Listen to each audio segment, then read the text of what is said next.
Prepare to be captivated by the business story of the week, hosted by me, Shaheen Shan. Join us on a journey through the twists and turns of entrepreneurial triumphs and setbacks. Immerse yourself in the narrative and witness the magic that turns dreams into reality. This is Business Story of the Week. And welcome back, folks. Welcome back to Business Story of the Week. I am your host, Joshua, and I'm excited to be here today. And I hope you guys are as well. We have quite a seasoned guest with us.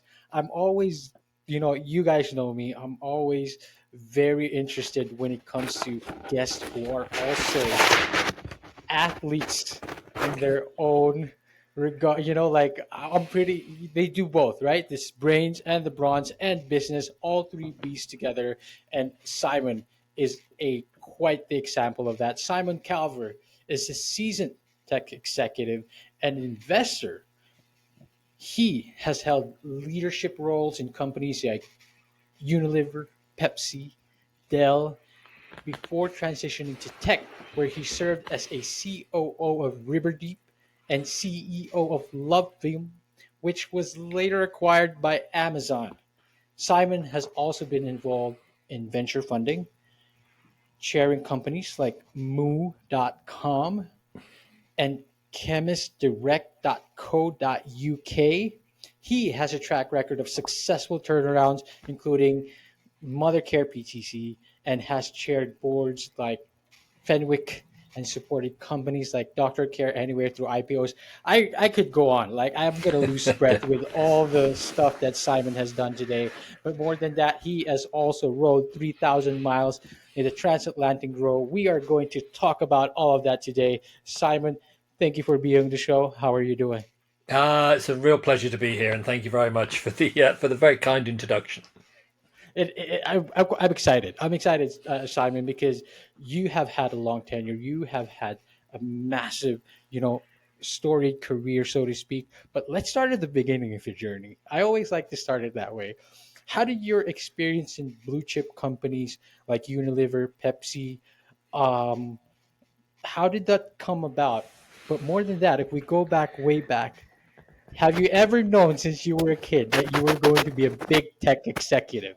Tell us about that. Well, when I was a kid, tech was very, very, very different. I was always interested in technology and computing and programming, and in fact, my degree course was in computer science. But it was quite different back then.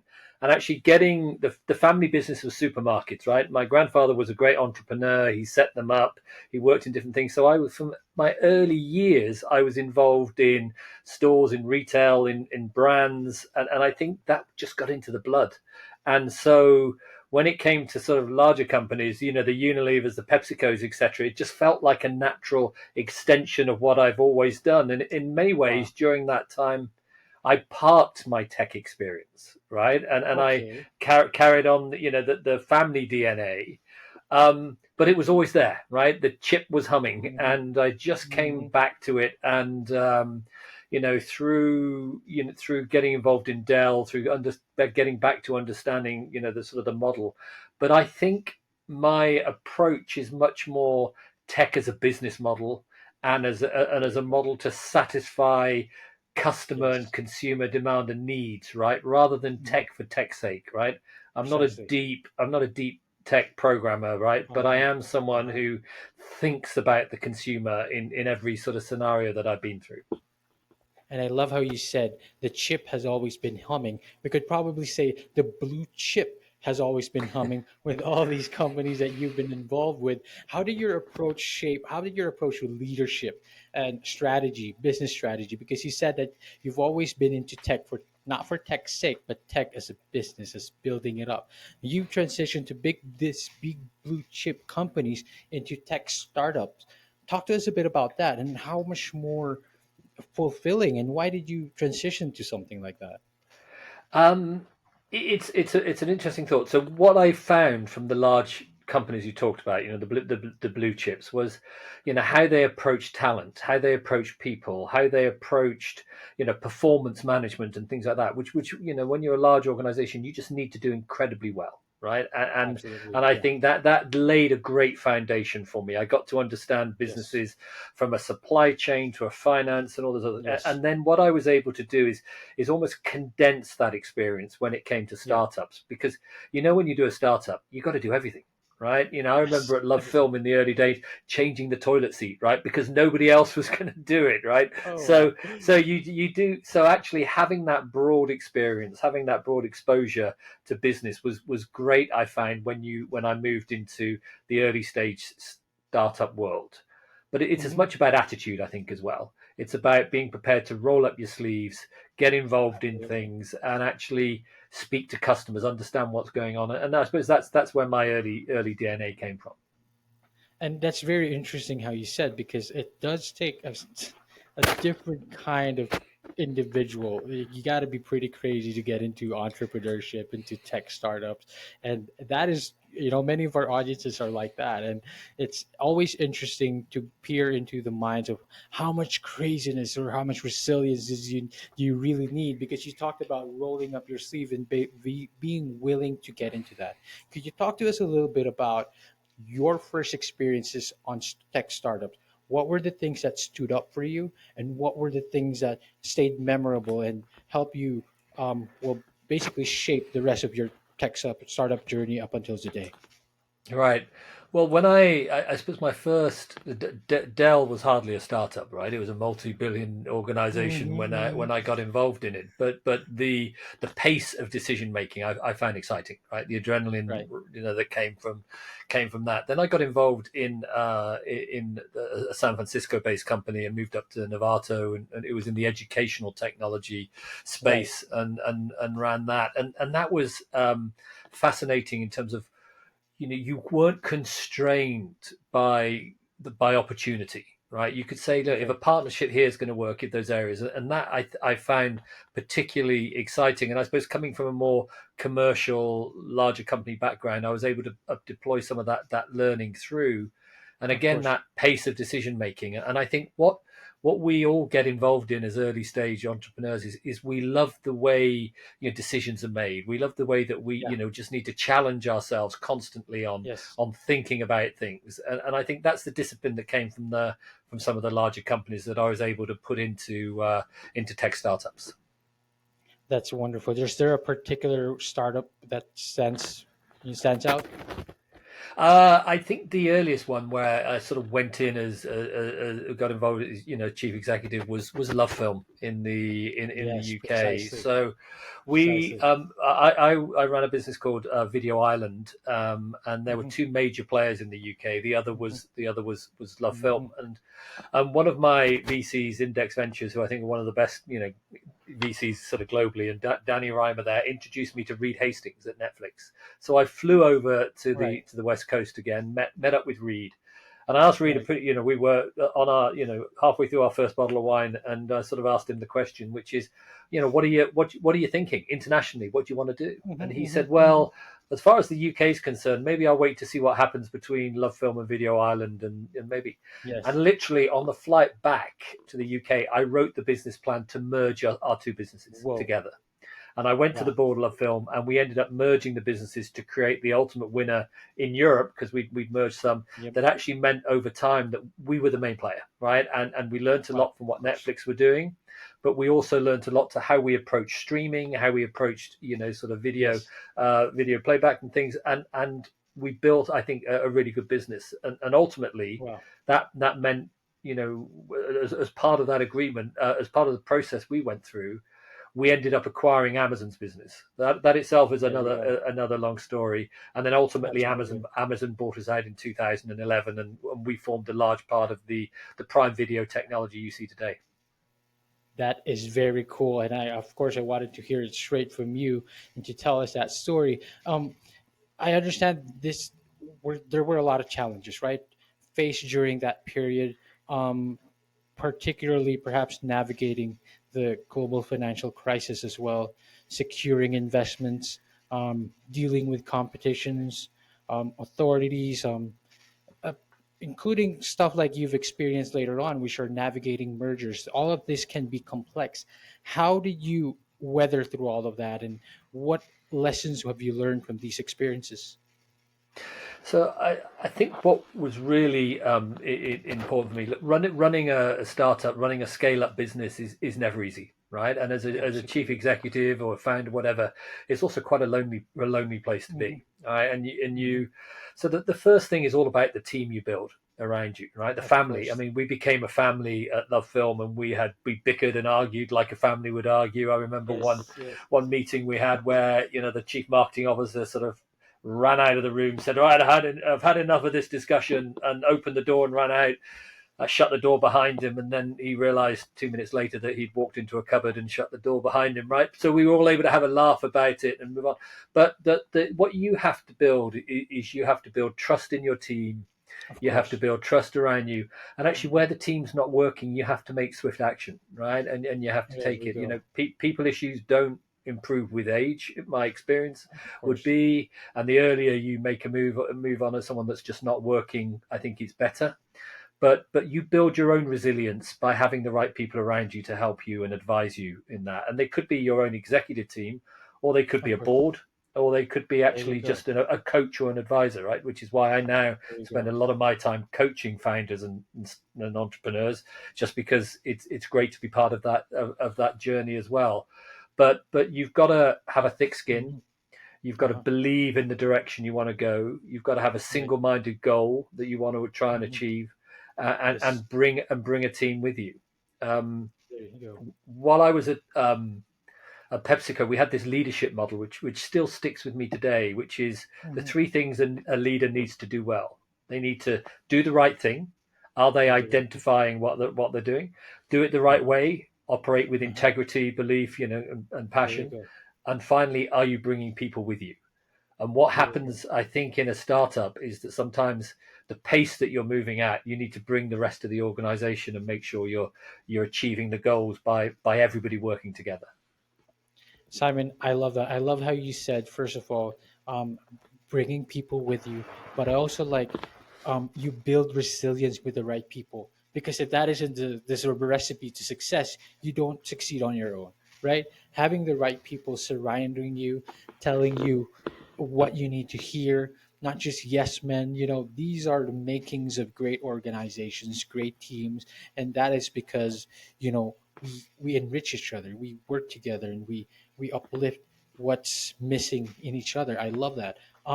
Talk to us a little bit about transitioning from operational roles to board positions, because you also mentioned leveraging the board as part of the team members. What do you believe are the key contributions for say someone like a director can bring to the table? That's why you coach them.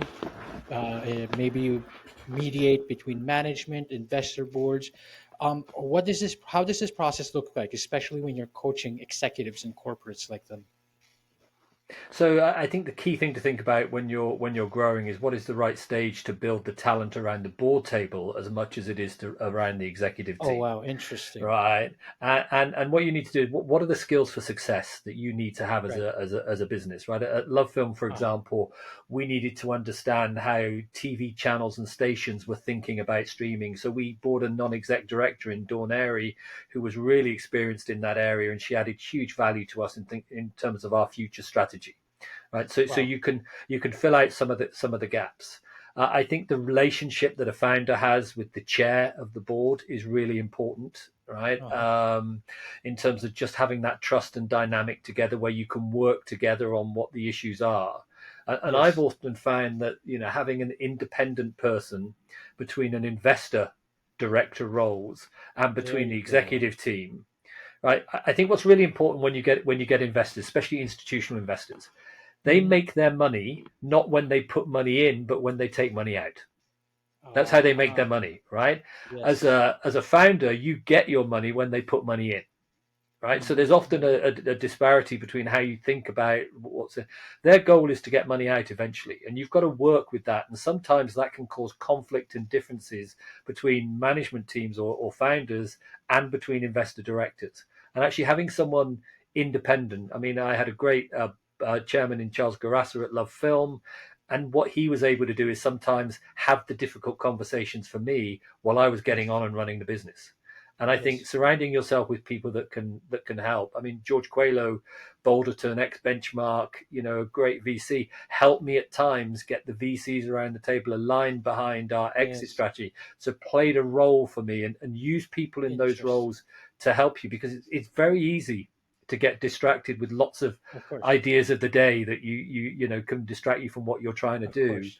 But ultimately, as a founder, you're the person leading the charge. People invested Yes. in that business because they Yes. invested in you and your Yes. executive team, and that's what's really important to remember. That's a really such a really key information, right? An independent party sort of mediating, making sure you're on track, between the investor and between yourself as a founder, making sure everything's running. I think that's such an important detail that I feel like isn't often talked about, right? Um, when it comes to crisis management, though, it's a skill that every leader must master. Where does the independent party come in, if that is required at all? Could you share any specific incident, like the syringe scare at Pepsi CEO or the challenges you face at Love Film? What are the strategies you employed to navigate through those crises? Yeah, it's. I mean, we find out really how we are as leaders when we're in the middle of a crisis, not when things are going Oh, well, that's right? beautiful. I love that. I love Yeah, that. and I think the what you need to do is you need to have real clarity and go on the front foot and Uh say, huh. really, what Hmm. are we trying to achieve? If you don't know all the information, a great example was, if you go back, quite a while now, the Pepsi syringe, when I ran the UK business for Pepsi Cola. What we had to do is we set up a war room. We did the analysis. We ensured our communication was clear. We met daily. Yes. We created a cadence around how Yes. we managed the business and we managed the crisis, and we were all Beautiful. consistent in how we communicated. And it's the same. I Impressive. remember we changed our business model slightly at Christmas Okay. time in Dell. That meant Okay. that a lot of deliveries just didn't arrive in time for little Johnny or Katie to have their new laptop under their Oh. Christmas tree, Oh. and it was a disaster from that point of view. So Of again, we course. had Of to course. go on the front foot. What do we manage? And my advice always in that one is you have to take the Uh huh. position and view of the customer in those scenarios, Yes. right? And make sure that your communication is to them as much as anything else. And this is we kind of tie it back to what you said, like you do tech startups not for the sake of tech, but really like building it right for the customer, for the consumer, and for it as a business. I think it's particularly very interesting. um do we have a cast, yeah, a guest right there? We do Yeah, have a little furry yes, guest. I'm just going to shut the door, please, otherwise please. it may. Uh, Or show, invite the guests over. oh no, We they're do too that much too via much trouble. They'll Skype. be louder than me. Right. Okay. So go But ahead. Go Simon, over to you, Joshua. I mean, that's great. I love it. I love all these stories you've been giving us. It's such a great perspective to peer into the experience that you've had, and the way you deliver it is such a simplified manner for all our startup entrepreneurs. It's just like taking care of their baby companies, and just knowing these knowledge in the long term is something that's quite advantageous, and we really appreciate that having you on here. Simon, I want to talk about the Atlantic Row. I am very Okay. excited about that one for our audience and listeners out there today. The Transatlantic Row is the premier event in ocean rowing. It's a challenge that requires that you will row more than 3,000 miles from West Sebastian in La Gomera, Canary Islands, to Nelson's Dockyard, English Harbor, and Antigua and Barbuda. I love stuff like this. I love big challenges. I could probably never achieve something of that feat. But Simon, talk to us about that. It is fascinating. What were the personal insights and lessons you gained from that experience, and how they've influenced your approach to challenges since then? I'll tell you what, Joshua, you can do it, right? You can. I reckon you can. I reckon you can achieve it. So I'm gonna exactly, roll with you. you I'll only do it you with you. we did a million. We did a million and a half. Strokes on average to Oh, get across, right? come So it on. was. So what what was it? So, was it a midlife crisis, right? That a guy in his 50s decided that he wanted to row across the Atlantic.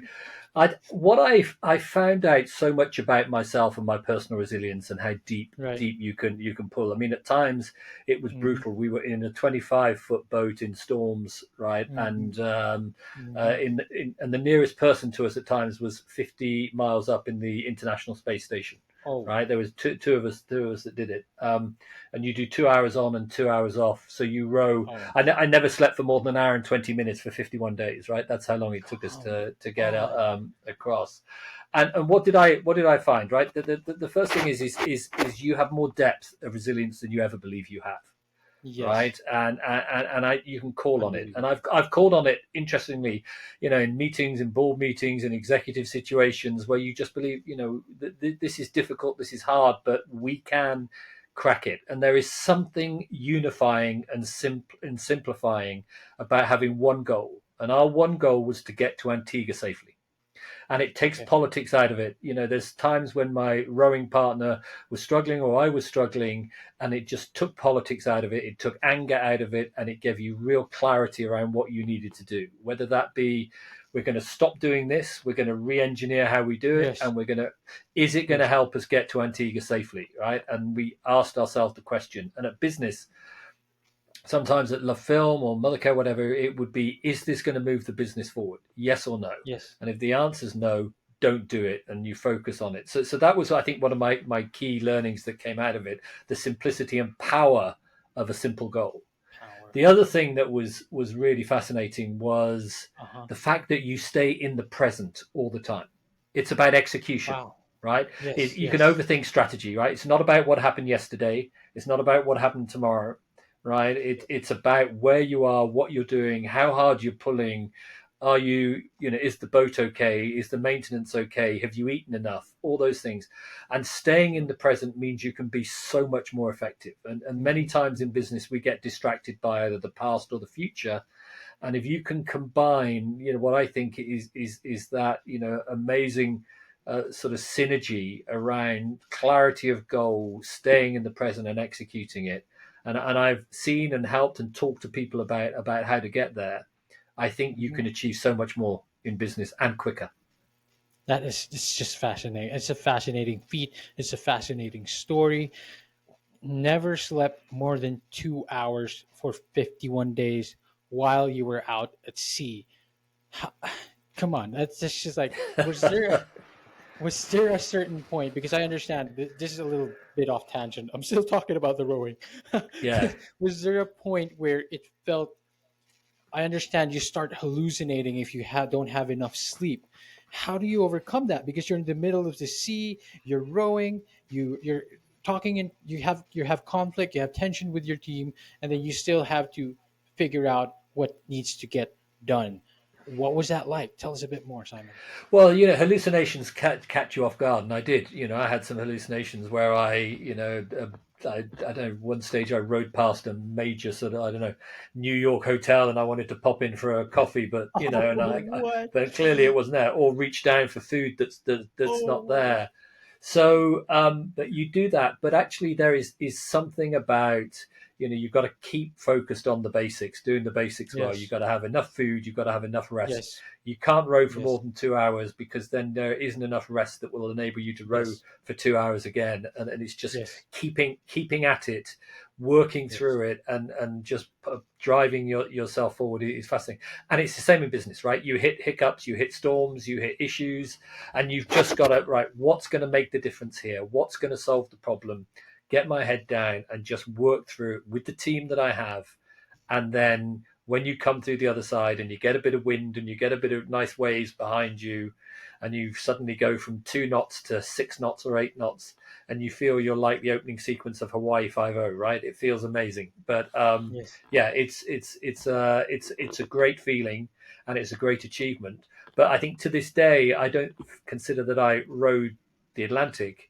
I feel that I rode for 51 days, right? And Wow. because you're so in the present and you're so thinking about what you're doing, and I think that resilience you learn about yourself is something that you can apply for the rest, through the rest of your life, Absolutely. whether it be Absolutely. business or whether it be your social life, etc. Yes. And I think pushing yourself outside your comfort zone, learning Yes. about yourself, I think is Yes. hugely important for us as founders, because we need to find energy, we need to find passion from anywhere, right, to just help Yes. us drive the business forward. And I think it's a really great thing to have done. And it only takes sort of 2 years worth of training to get there, so you'll be fine. Yeah, and just 51 days of rowing. You're not biggie. You're not big. No Exactly. problem at all. It's just less than 2 months, so to speak. It's not a problem. Simon, it's great because it's proof that you can go through anything. You can do anything, whatever is challenge. It gives you that sense of strength that no matter where you get into life, you know that hey, I love that. I love that you said you rode for 51 days. You didn't row the Atlantic. I think that kind of change and shift and in mindset is like gives you a sense of strength where no matter what challenges you face, that's fine. I rode it. I rode for 51 days out to sea. I can do this. And that is same resilience as putting it on business and asking your team to row 1.5 million times together to get through that problem is such a feat because it's not only done alone, you did it with a team, and that must feel fulfilling.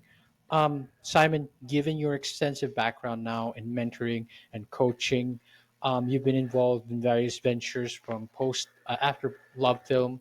How have you applied your learnings to support um, new IPOs like Doctor Care Anywhere through their growth and through their journeys?